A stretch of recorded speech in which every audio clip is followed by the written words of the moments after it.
আসসালামু আলাইকুম গাইস, আজকে আমি আপনাদের সামনে নতুন আরও একটি রেসিপি নিয়ে আসলাম। সেটা হচ্ছে হাতে তৈরি নুডলস। তো কীভাবে তৈরি করি সেটাই আজকে শেয়ার করব। তো এখানে আমি আটা নিয়ে নিচ্ছি। তো আমি এখানে 2 কাপ পরিমাণ আটা নিলাম। আপনারা চাইলে ময়দা নিতে পারেন। তো এখানে আমি স্বাদ মতো লবণ দিয়ে দিচ্ছি। তো আমি লবণটাকে ভালো করে মিশিয়ে নেব। তারপর এখানে অল্প অল্প করে পানি দিব আর মিশিয়ে নেব। এই ডোটা বেশি পাতলাও করা যাবে না, বেশি ঘনও করা যাবে না। তো এই যে এরকমভাবে করতে হবে। তো আমার ডোটা করা হয়ে গেছে। তো এখন আমি একটি বোতলে ভরে নিচ্ছি একটা কাকের সাহায্যে। তো এভাবে করে আমি বোতলের মধ্যে সবটুকুই ভরে নেব। তো আমি বোতলের খাপ্পিটা এভাবে একটা সিদ্ধ করে নিয়েছি। এখন আমি গ্যাসে একটি ফ্রাই প্যান বসিয়ে দিলাম, এখানে তেল ব্রাশ করে দিচ্ছি। তারপরে নুডলসটাকে তৈরি করে নেব। তো দেখতে পাচ্ছেন কতটা সুন্দর ঘুরিয়ে ঘুরিয়ে আমি নুডলসটাকে দিচ্ছি।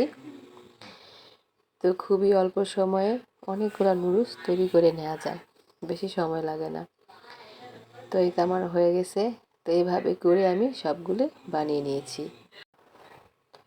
তো এখন এখানে আমি নিয়েছি পেঁয়াজ কুচি, মরিচ কুচি, বরবরি কুচি, তারপরে গাজর, সিম, টমেটো, তারপর নিয়েছি মুরগির মাংস আর ধনিয়া পাতা, তারপর নিয়েছি 2টা ডিম। তো এখন আমি রান্না করব। তো দিয়ে দিলাম পরিমাণ মতো তেল, তারপর দিয়ে দিলাম পেঁয়াজ কুচি, মরিচ কুচি, তারপর এখানে দিয়ে দিলাম মুরগির মাংস। তো আমি মুরগির মাংসটা পেঁয়াজের সাথেই ভেজে নেব। দিয়ে দিলাম স্বাদ মতো লবণ। তো এখন এটাকে আমি একটু ভেজে নিয়েছি, তারপরে দিয়ে দিলাম সবজিগুলি। তো সবজি মুরগির মাংস আমি একসাথেই ভেজে নেব। তো ঢেকে ভেজে নিলে সিদ্ধ হয়ে যাবে তাড়াতাড়ি, মুরগির মাংসটাও সিদ্ধ হয়ে যাবে। তো এভাবেই ঢেকে ঢেকে আমি রান্না করে নিচ্ছি, যাতে আমার সবজি মুরগির মাংস সবই সুন্দরভাবে সিদ্ধ হয়ে যায়।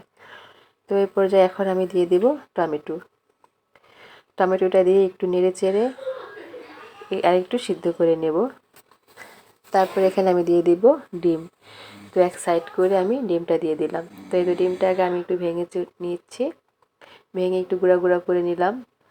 তারপর সবজির সাথে মিশিয়ে নিয়েছি। এখন আমি নুডলসটাকে দিয়ে দিচ্ছি।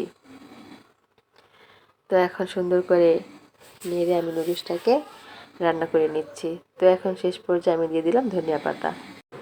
তো আপনারা চাইলে এভাবেই বাসায় নুডলস রান্না করে খেতে পারেন, খুব সুস্বাদু হয়। তো আমার ভিডিও যদি আপনাদের ভালো লেগে থাকে তাহলে অবশ্যই আমাকে একটি লাইক দিবেন, সাবস্ক্রাইব করে আমার পাশে থাকবেন। সবাই ভালো থাকবেন, ধন্যবাদ।